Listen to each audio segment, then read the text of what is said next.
एक बार की बात है, एक किसान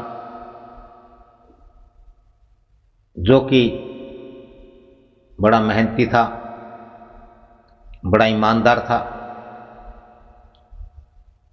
अपने मेहनत के बलबूते पर उसने काफी धन एकत्र किया हुआ था।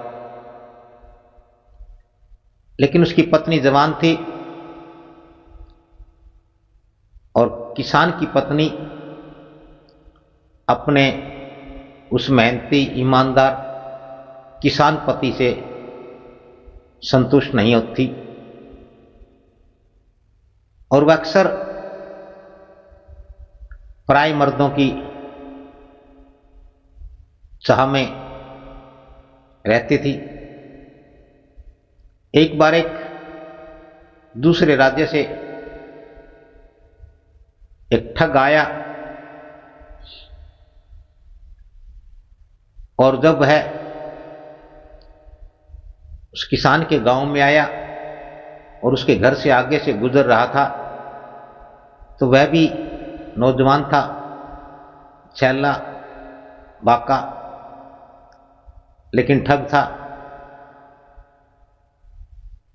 और किसान की पत्नी मूढ़ और मूर्ख थी।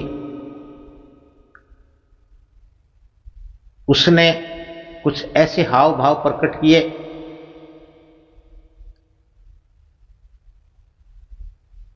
कि ठग ने सोचा यह फंस सकती है, इसे फंसाया जा सकता है। आंखों ही आंखों में इशारे हुए, बात हुई। ठग ने इशारा किया कि मैं आगे जा रहा हूं, तुम आ जाओ। दोनों एकांत में मिले। उस ठग ने कहा कि हे सुंदरी, मेरी पत्नी गुजर चुकी है, वो नहीं है, और मैंने आज तक तुम जैसी रूपवती गुणवान स्त्री नहीं देखी। मैं तुमसे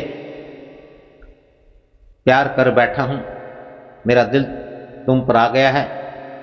यदि तुम मेरी पत्नी बन जाओ, तुम मेरी हो जाओ, तो जीवन धन्य हो जाएगा और मैं तुम्हें सदा पूर्ण प्रसन्न रखूंगा।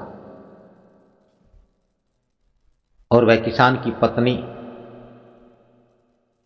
उस ठग की बातों में आई। तय हो गया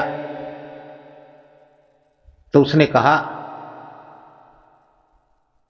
कि हम एक नया जीवन बसाएंगे। मुझे मेरे दूसरे राज्य में जो बहुत दूर है वहां जाना पड़ेगा। यदि तुम्हारे पास कुछ धन धान्य, रुपया पैसा, जेवर वगैरह हैं, तुम ले आओ, तो हम एक नई जीवन की नए स्थान पर शुरुआत करेंगे। और वह मूर्ख किसान की पत्नी सारा धन, जेवरात, रुपए पैसे गठनी में बांध करके ले आई और अपने भोले ईमानदार किसान पति से कहा कि मुझे अचानक किसी आवश्यक कार्य से घर जाना पड़ रहा है, मैं कल तक लौट आऊंगी।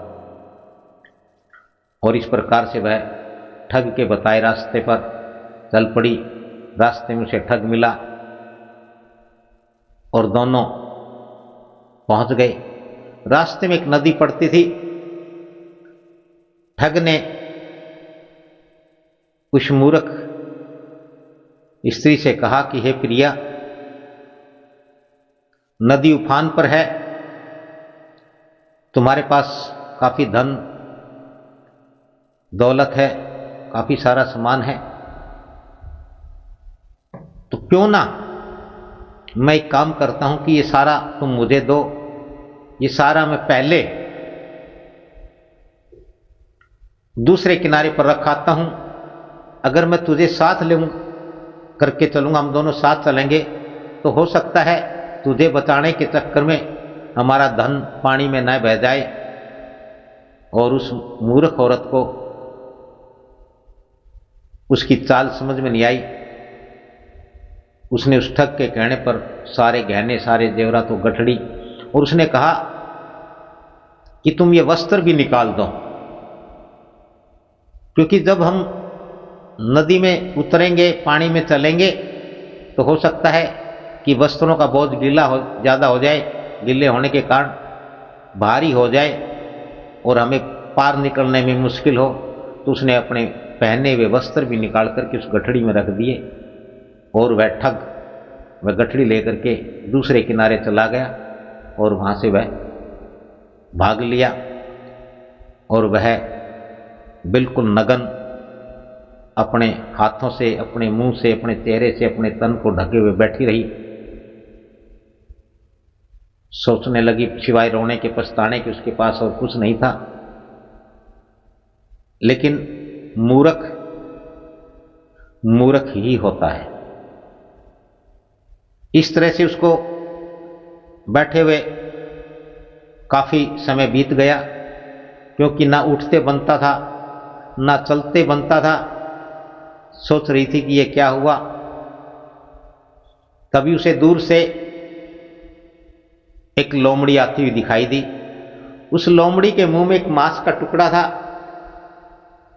और वह लोमड़ी उस किसान की पत्नी की ओर आ रही थी, जो नंगी बैठी हुई थी।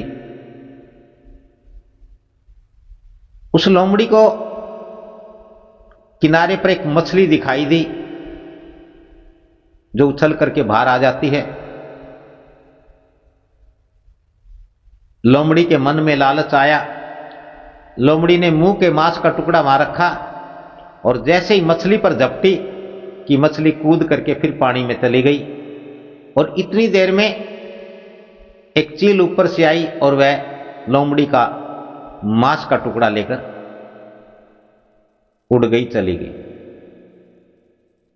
अब वह किसान की मूर्ख पत्नी, जो अपना सब कुछ लुटाए नंगी बैठी हुई थी, वो हंसती है और वो उस लोमड़ी से कहती कि ये लोमड़ी, कहती तू कितनी मूर्ख है।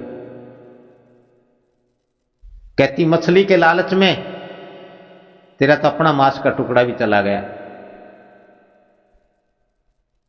तब वह लोमड़ी कहती है कि कोई बात नहीं, मेरा तो मांस का टुकड़ा चला गया, मैं तो और तलाश कर लूंगी और मिल जाएगा, जैसे तैसे मुझे तो मिल ही जाएगा।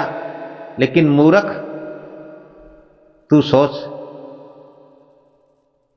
तेरा पति अब तुझे अपनाएगा नहीं, क्योंकि तू उसको छोड़कर आ चुकी है, और तेरा यार तेरा सारा सब कुछ लूट करके चला गया है। तू तो न पति की रही, न यार की ही, और तू तो भूखी और नंगी बैठी है। तू मुझ पर क्या हंसती है, मुझे क्या शिक्षा देगी? मेरी मूर्खता से पहले तू अपनी मूर्खता को जान। यदि तू मूर्ख नहीं होती तो क्या तू इस दशा में यहां बैठी होती? इस बात का यही सार है कि मूर्ख मनुष्य घोर विपत्ति में भी बुद्धि का प्रयोग नहीं करता, मूर्खता की ही बातें करता है। और मूर्ख व्यक्ति अपना सब कुछ गवा करके भी होश में नहीं आता।